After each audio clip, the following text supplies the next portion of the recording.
Ahoy hoy, water enjoyers. You might have heard of the pirate captain Henry Every, famous for taking one of the greatest prizes in history. Every could not have seen the success he did without the men to aid him, and if you asked him, one of the most important crewmen was the Cooper. You see, Every acquired his legendary flagship, the Fancy, by stealing her away in a mutiny. Before the mutiny was underway, Every ensured there was a Cooper aboard, by ordering him aboard before the outbreak of the mutiny, saying there were some casks that needed attention. So, what did a Cooper do? He was the guy responsible for making and repairing wooden casks. Every told him that there were some casks aboard that needed attention. Whether the Cooper knew of the mutiny or not, we cannot say. It was common for pirates to kidnap people of special skills, since they were somewhat uncommon and often unlikely to turn pirates. Regardless, Every was planning a trip around the world, and knew how essential a cask and barrel expert was for his devilish scheme. Without a Cooper, the pirates would have struggled at collecting and maintaining a shipboard supply of drinking water. You see, Coopers weren't only found aboard ships, but were ubiquitous to pre-modern society. Their craft was always needed, since casks of any size were used to store almost anything. Gunpowder, cargo such as spices, dyestuffs and tobacco, meat, fish, grains and legumes, alcohol, and the focus of this video series, freshwater. Now, we would probably refer to these containers by the umbrella term barrel, but it is a bit specific. For one, a barrel, also called a cask, was built with a sort of bulge in the middle, known as a bilge. It made the barrel easier to roll, easier to flip upright, and made them easier to stack together. Cask might be a more appropriate term, because barrel also denoted a specific unit of volume. The exact volume changed between the centuries and decades, but for most of the 17th century, it seems to have sat at 31.5 gallons.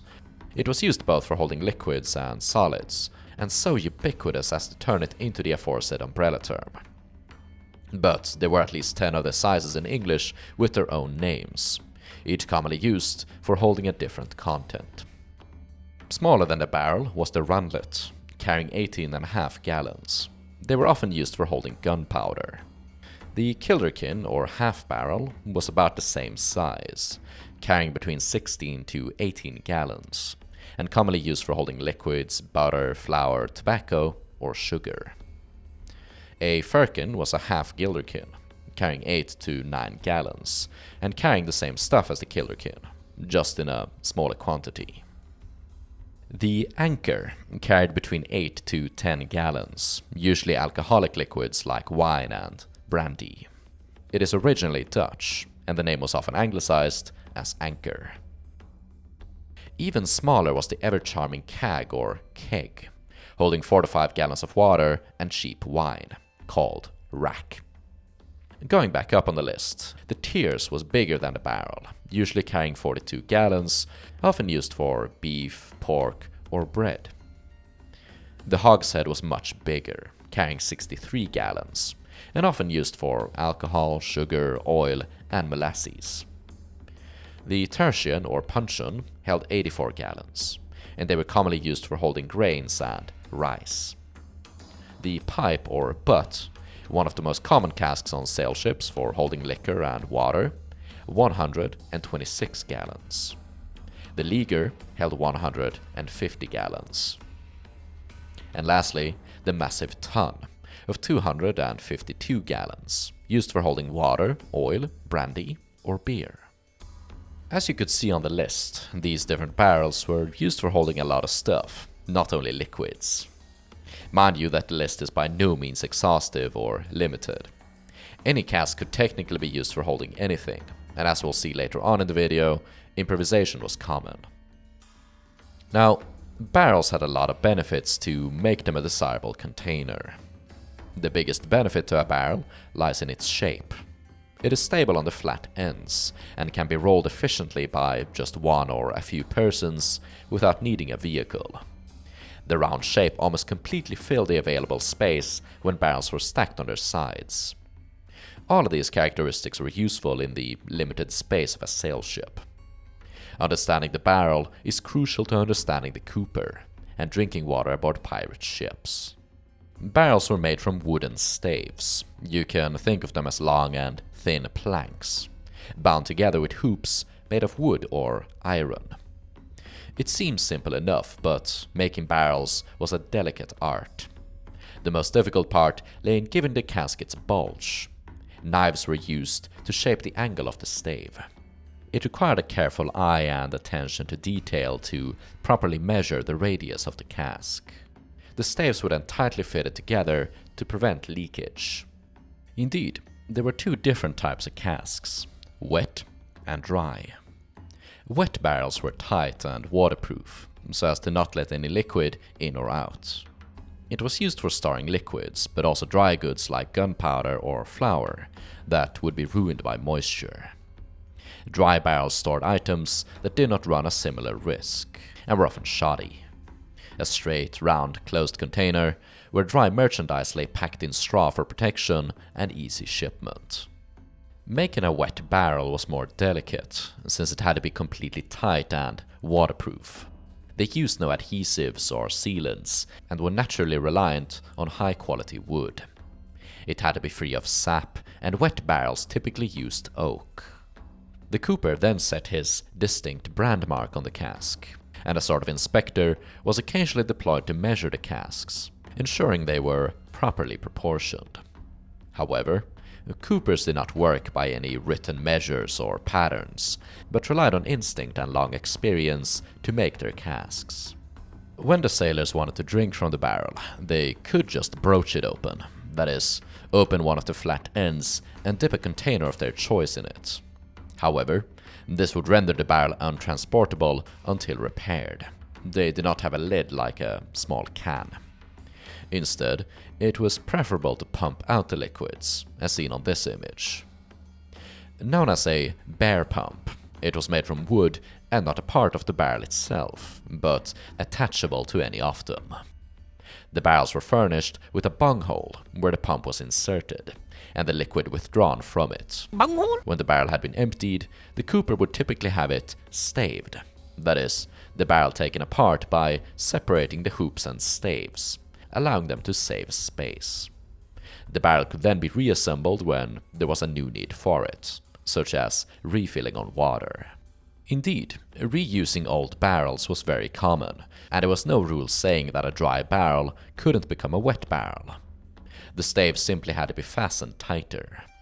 However, the previous product would often impart its flavor into the wood itself, and it wasn't all too pleasant to drink water that tasted of tobacco or even indigo. The Journal of Captain Woods Rogers reveals how coopers could remove these lingering flavors. Rogers needed new casks for water, and brought up several of them which had previously been used for storing oil. They had not been cleaned, and the water now stunk insufferably.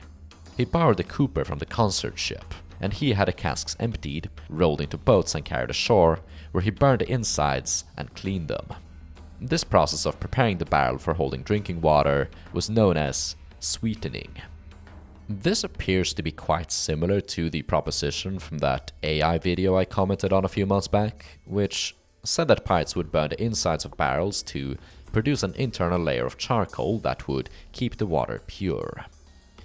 Whilst it isn't impossible that the coal could have had a significant effect on the water, which the sailors might even have noticed, there's nothing in Rogers' account to indicate that they did it for any other reason than to specifically remove the lingering taste of oil, rather than burn the insides, being standard procedure for any water cask. It is also likely that they scraped the layer of charcoal off as part of the cleaning procedure. Said AI video intended to address some problems with the barrels of the period. It is well known that wood isn't the best storage material for liquids, since it is organic, allowing the microorganisms inhabiting the stagnant water to fester and grow. In the period, wood was really the best available material they had for bulk storage. And apart from refilling on water whenever they could and cleaning the barrels, there wasn't really too much they could do about it. There were some alternate storing methods. Glass bottles have been suggested, since they are not organic and do not come with the same potential hazards as wood. Indeed, there are a few mentions of pirates drinking water from glass bottles at sea. In the early 1720s, it was documented how Richard Taylor's pirate crew was reduced to a ration of 1 bottle of water per day. Bottle might in this context simply have been used as a measurement, instead of them storing their water in literal glass bottles, mostly because it was impractical. Wooden casks could just store more liquid at the same space taken up by bottles. The bottles had to be quite thick, increasing their weight and reducing their volume. And to be stored safely, they had to be packed in boxes with some sort of insulation between them, increasing the amount of space they needed. Glass bottles could of course be found aboard pirate ships, when full of liquor. Merchants would transport bottles of liquor to be sold for personal consumption, pirates acquired them through their usual means, and there we go.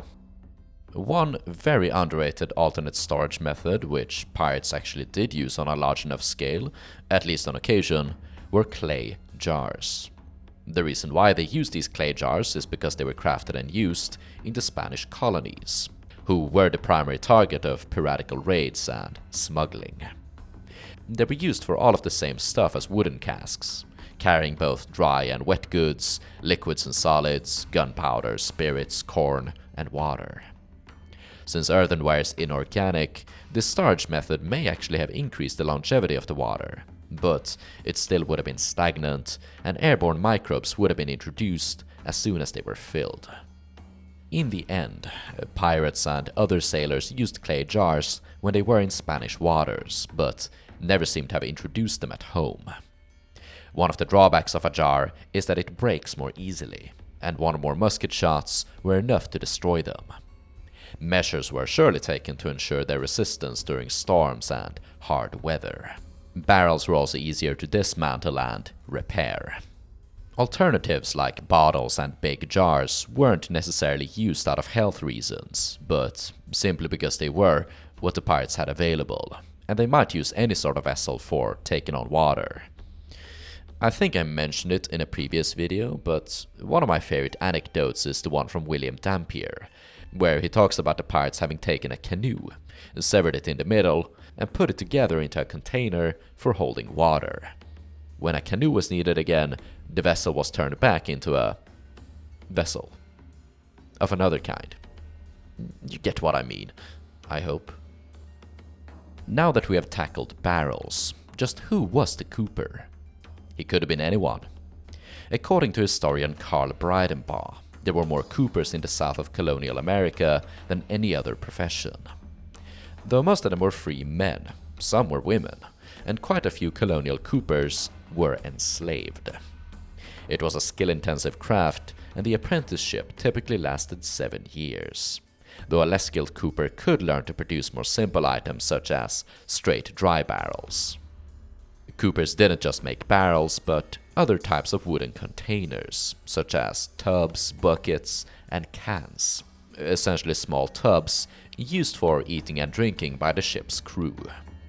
The Cooper had a special workspace prepared for him on the ship, littered with staves and wood shavings.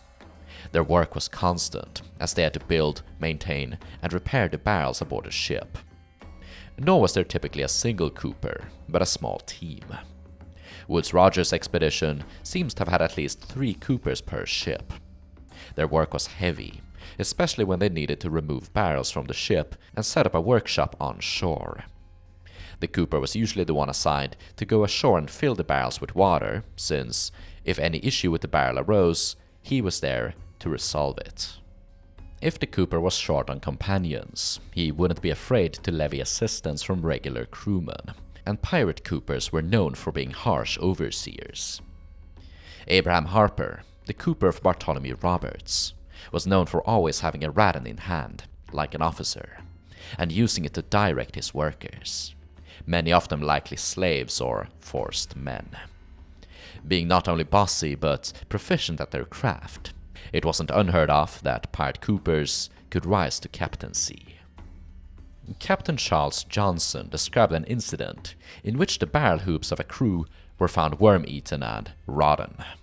Luckily, their cooper located some tough and flexible branches, using them to repair the barrels. For his cleverness, the pirates saw fit to elect him as captain. Indeed, without a cooper, provisions and drinking water might be lost. He often received a higher share than even the master, further highlighting his importance aboard the ship. Of course, the importance of the cooper could lead him to being targeted by the ship's enemies, as his demise might lead the crew to being crippled. When Captain Kidd stopped at the Lackadive Islands to fill up on water, he foolishly decided to abuse the native population. For revenge, they cut off and murdered the cooper while he was ashore and filling up with water. Kidd had his revenge in turn when he found the murderer, tied him to a tree, and shot him dead. Whether a common Jack Tar or cooper by trade, piracy remained a mortal profession. A lot of you watching engage in various forms of creative endeavors, ranging from novel writing to game design. Some of you have expressed interest or contacted me for consultation in your projects. So with the advice from one of my clients, I have set up a Fiverr account where you can now hire me to consult on your project. I offer research, proofreading, editing, and critique. Or we can just spitball ideas. You'll find a link in the video description or pinned comment below. Otherwise, support Gold Gunpowder by liking the video, giving your thoughts on the video, subscribing, and clicking the notification bell. Monetarily by buying some merch or becoming a Patreon supporter, where $1 a month gets you early, ad-free, and sponsor-free access to my videos.